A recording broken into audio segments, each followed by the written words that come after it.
nobody really wants to date the bigger girl. Like they might like you, they might text you every time, oh how you look so nice, blah, blah, but they won't want to go out with you.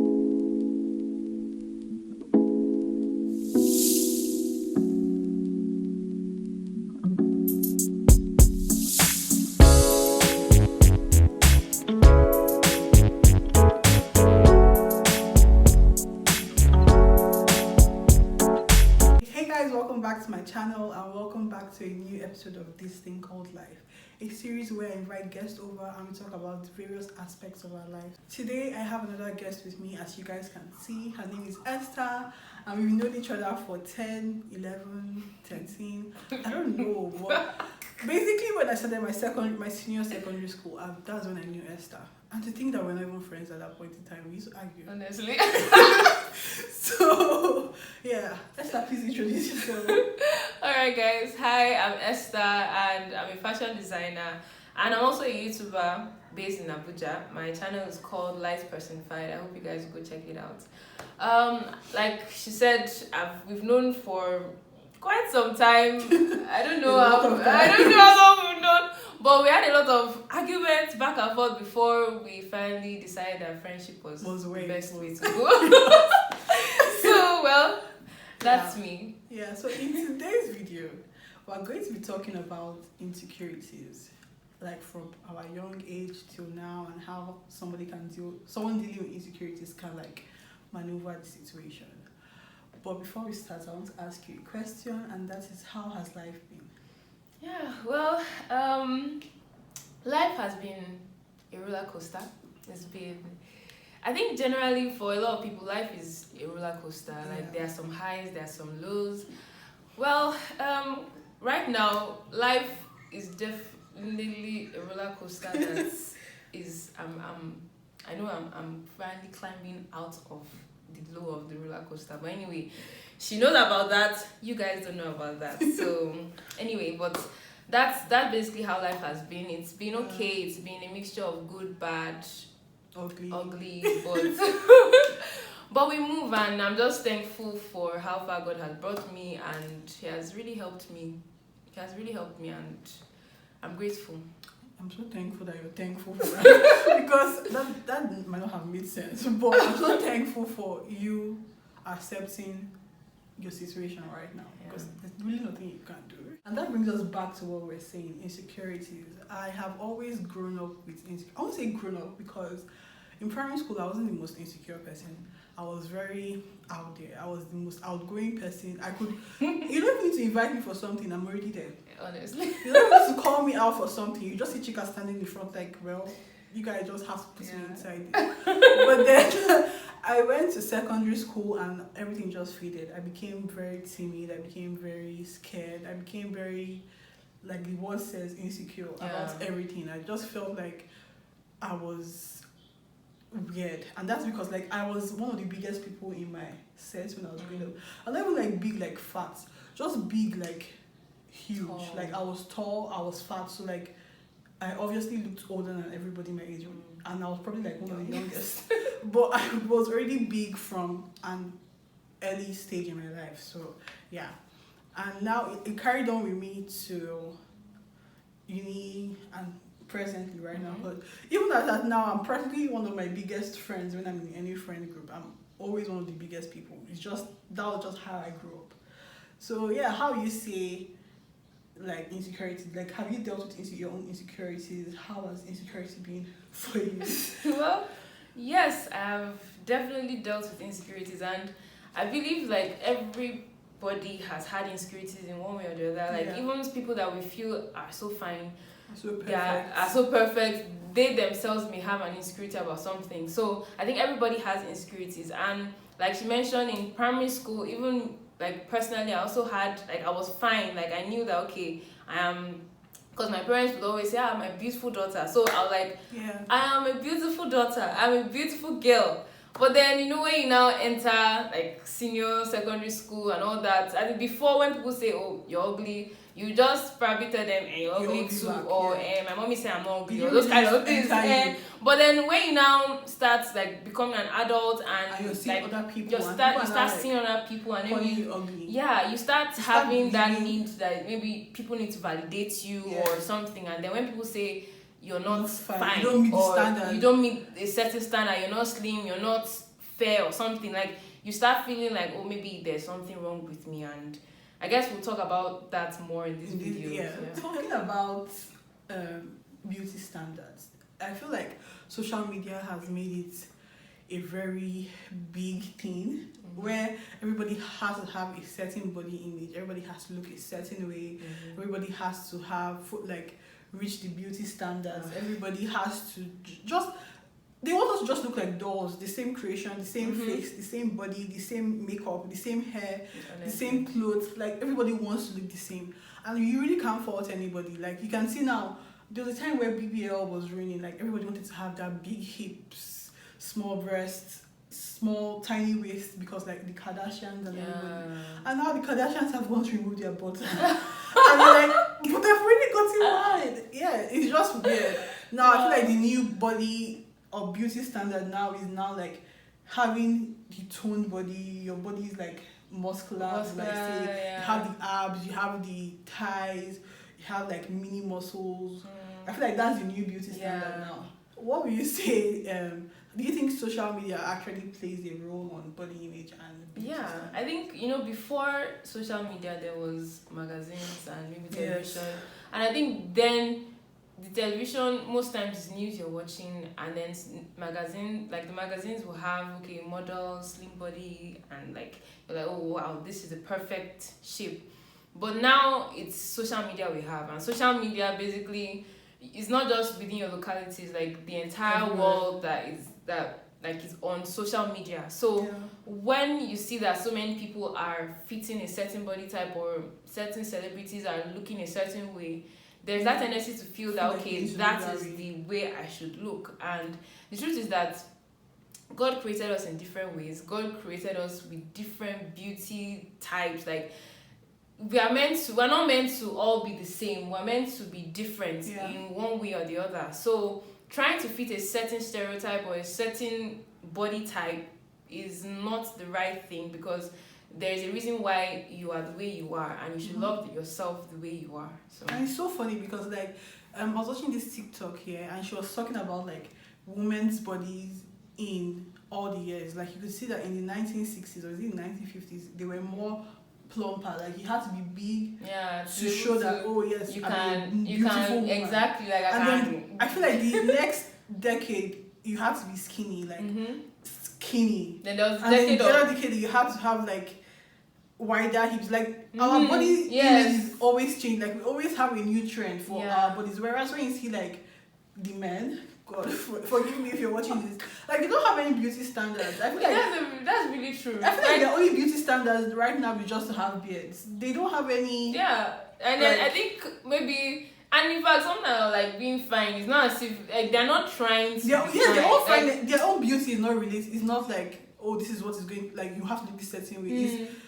It differs to whoever is dating them. Like, everybody has a preference, and their own preference doesn't need to be so much like ours. Whereas as you see girls that are fat trying to like lose weight because girls something are slim trying to gain weight, like just because because you're trying to get to that appearance that everybody seems beautiful, like says that this is beautiful. That even brings me back to brings me to the next point, which is dating, like, with all these beauty standards. Like, for me now, I'm on the plus size, I am big, and you're on the dark side, you're dark skin.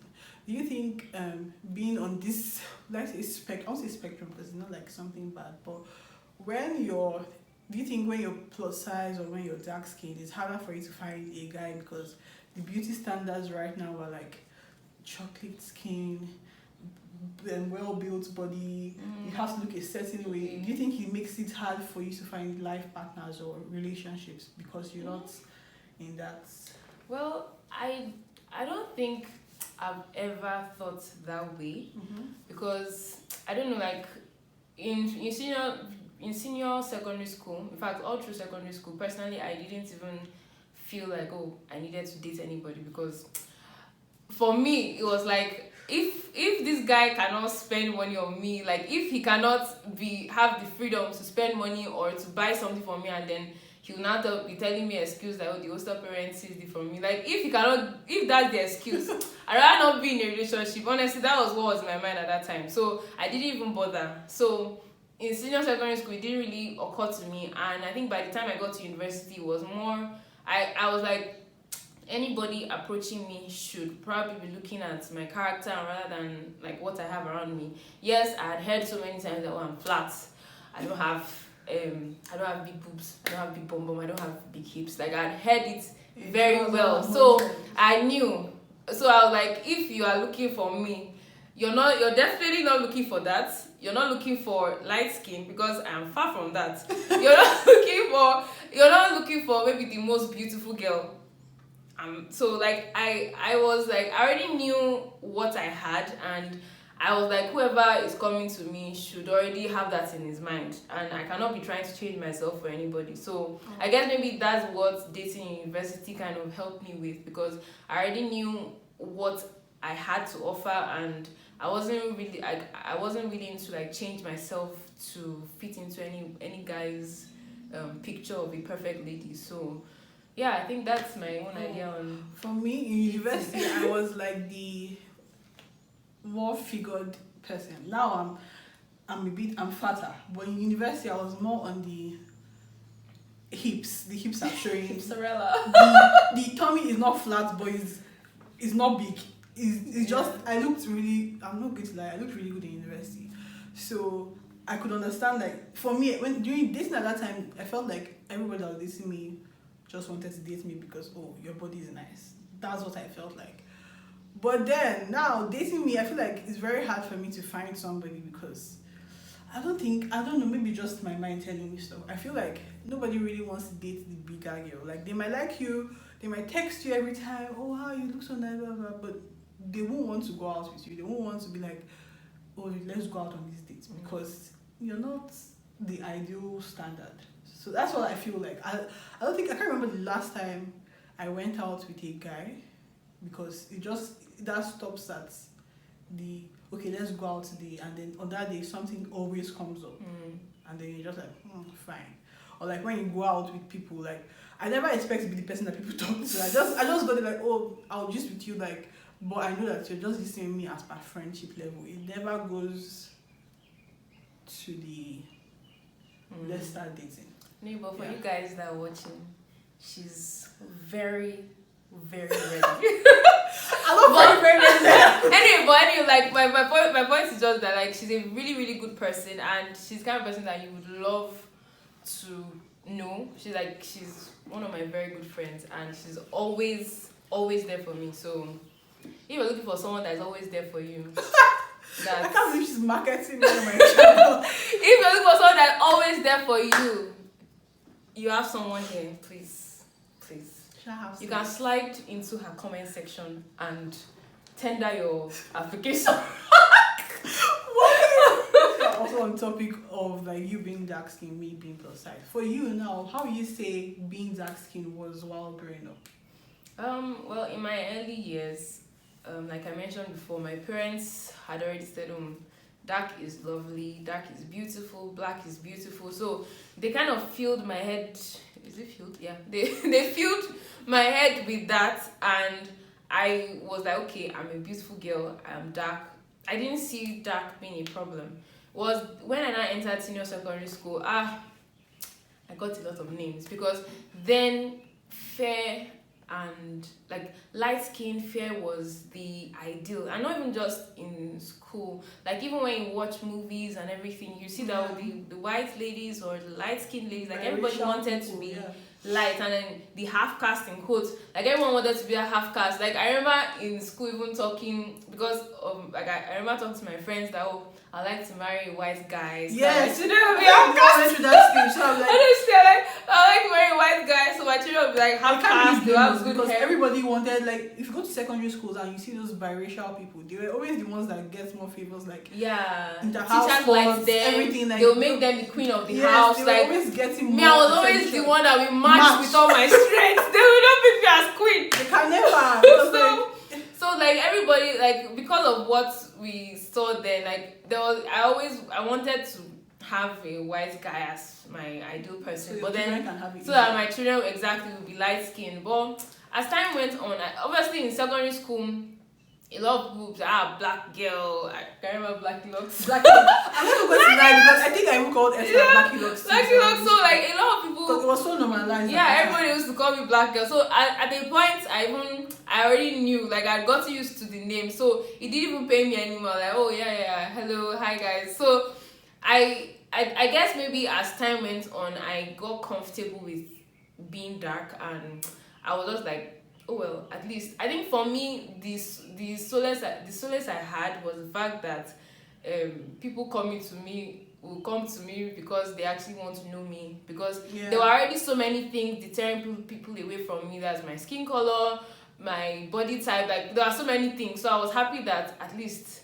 I can focus on that. And I'm also I am, and I also was the kind of person that when I'm passing a road and I see lots of guys, I get so self-conscious. So it's me too. So every girl goes through that. So like when I'm passing, so I was so happy when I did not have anything to offer anybody that I can just pass and nobody will look at me. So I guess maybe that's how I think I guess maybe it was that as time went on, I got used to hearing so many things that I was just okay with it, and I just accepted myself the way I was. So I tried to look on the bright side, which was less attention. So I think that's what I did for myself. That was nice. That's nice. That's a very nice answer. Since we're on the topic of walking through high school, high school people always like having nicknames for you and like determining your own beauty. Will you say that high school played a big role in the way people see their own like beauty, the way people take their own beauty? Do you think it has affected us? Yeah, I really feel that high school really does make a whole difference, because because you know at that point in time you're just reaching puberty. And for people in boarding school, at least for people in day school, maybe you will be seeing your parents every day, so you have your parents always telling you that, oh, it doesn't matter what they said, you're still okay. But for boarding school, like you're there for 3 months, right? 3 months at a stretch, and then you're home and then back. Like you're not even home for so long, except maybe summer holidays, which is filled with so many activities that you can't really talk with your parents. So you're back to school, and you're basically in school for most of the year. So while you're in school, you can't like the school is basically the one that forms, the boarding school is one that forms your ideologies. And a lot of the time there'll be people that there were people in high school that had their own insecurities. There were bullies, obviously, and which also had their own insecurities, and they would try and make you feel bad for that. And maybe you're even so beautiful, and maybe your body is good best. And even if like whatever body type you fit in, maybe you are okay, but just because that bully maybe just because you're fine, or probably the bully is sad that maybe the bully is a slim person and they want to be fat, or the person is fat and they want to be slim or something. But one insecurity or the other of that person, they will try to like push it on you and make you feel bad in a way to make themselves feel better. But that doesn't really work. So anyway, I going back to the question, I believe that high school really makes a whole difference in the way people feel about themselves. And I don't know, I feel like in schools they should actually have maybe something, I don't know, I feel like guidance counselors should be more approachable, and they should be more actually real, because like it should be a place, because if you're in a school for so long, there should be a guidance counselor or somebody that, and there should be a male and female one, and it should not just be people that will just be judging you, that you come to tell them that you like a guy, and then the person will be like, how can you like a guy that's not at your age? God is watching you. Exactly, like there should be people that can actually talk to you and give you advice and actually help you with your self-esteem, like in whatever. Because in school, like I only knew the guidance counselor as being able to advise me in relation to which university I would go to. Yes. Like it was not the kind of person, and I was only a guy, a man. So obviously, number one, I'm not going to a man to talk about my issues. Number two, I'm not good. As even the ladies that were there, they were all these kind of ladies that were like, you cannot. You're too young to like a guy. You're too long. How can you say you're not fine? And you're a fine girl. Why are you talking? So like they. So I really feel that like because especially in boarding schools, not even just boarding school, like in schools generally, I feel like there should be guidance counselors that are approachable and will be able to help like young people going through that phase, because that is a major part of the formative years of a child. And if like in that high school period you don't get it right, when you go to university it keeps on lingering. It keeps on lingering, and then you enter relationships where people don't appreciate you because you don't even appreciate yourself because of what happened in secondary school. So it's a long, it's continuous, it's a ripple effect. Yeah. And I feel like that was a very lovely answer, because yes, I'm not going to say anything. I'm just going to accept your answer. Yes. So yeah, there's this term called body dysmorphia. It's basically a mental condition where you are more aware of your flaws, your problems in your body, and then you keep on speaking at it, trying to, or you're always finding your flaws. You're never appreciative of your own body. So it's called body dysmorphia. I feel like, I don't know if I have it, I don't even want to have it, but I feel like most people always feel like they always look at the mirror and they always find something that they hate about themselves. And it took me a while for me to stop doing that, because like before, when I look at the mirror, I'm looking at the mirror like, oh, look at this spot, look at this mark, look at this, why is your face like this, why is your body, why do you have this amount of folds, why do you have this amount of, like, I will just always find something wrong with my body. So now every time I go to the mirror now, it's more like, oh, you're a fine babe, you're that, I can't swear here, but like you're the best person, look at how beautiful you are. Like I keep on trying to remind myself that I am beautiful, regardless of what my mind tells me or what society tells me.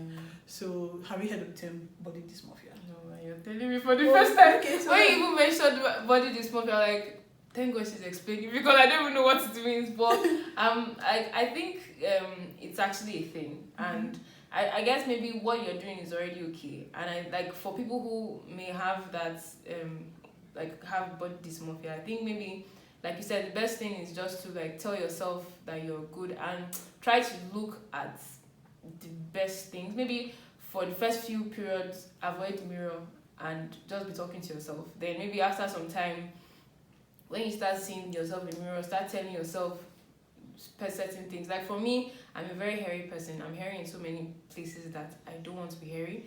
But but like whenever I see those parts, I try to remove my mind from those. But like whenever I look in a mirror, I try to avoid those places and pretend like it's not there. Even though pretense in a way might not be good, but sometimes I try to pretend so that I can see a better self that I want to see. And at every point in my life, I try my best to appreciate where I am. So if maybe at a point in time I gain weight, I try to appreciate how my body is at that time. Like maybe, okay, clothes that used to be big for me, now they fit me well. I'm like, okay, that's a good one. Then when I lose weight, I'm like, okay, this is okay. But like at every point in my life, I try to just appreciate how I look, and I think that kind of helps me with myself. That's the end of today's video, and I'm going to end it with this last question. If you have a message for your younger self, or like for younger girls out there, younger girls, younger guys, or anybody watching this, what will you say to them about their insecurities and how to deal with their insecurities? I would say to myself, let me speak to myself so that, because I know myself. So to my younger self, I'll just tell myself that like don't think about what people are saying right now. It doesn't matter. Like it won't matter in the next 10 years. It's just focus on who you really are. Focus on being the best person you want to be, because even if appearances attract people, is your quality and the values you carry and the kind of person you are that will keep people around you. So focus on being the best person you are, and just trust that God created you beautifully and wonderfully, and He's the only person whose idea or whose opinion matters, since he's one who created you. So I think that's what I'll tell my younger self. Okay. Let me say to other people watching and people that are also battling with insecurities. I'm just going to start with, it's okay to actually have those insecurities. You can't, it's bound to happen. You're a human being. You always find something wrong with your body. You always compare yourself, even though that's no good, but it just always happens. And I just wanted to tell you that you're not alone. There are other people also going through insecurities, people also trying to like get their head out of their minds, if that makes any sense. So be happy with where you are now. Be happy with your body right now. I know it's very hard and that's like very subjective, but like try to find one part of your body that you like. For me, it's my lips. That's like one of my best part of my body. So I'm like, okay, so my tummy is big, but my lips are fine. Do you get it? Find something that you like to see in your own body and keep on appreciating it. Then from there you can also add other things. You can start adding extra things. Then the things that you hate, they start reducing because you have more things that you like in your own body. So that's just what I'm going to say. Try and find that part of your body or that part of yourself. Because people might not even be insecure about their body. Some people might also be insecure about like where they are right now, their lives. Find something that you appreciate about yourself, appreciate about you, and keep on feeding that feeding that love. So that's all for today. Thank you so much for coming to my channel. She also has a YouTube channel. Do you see that? Yes, I do. So please join and follow her own, subscribe to her own channel and subscribe to my own channel as well. Please guys, let's keep on growing. Join the family. Like I really need to grow. Not need, but I want to grow. Please. So thank you so much for watching to the end of this video. Please don't forget to like, share, subscribe, and I'll see you guys in my next one. And that's all for now. Bye. Bye.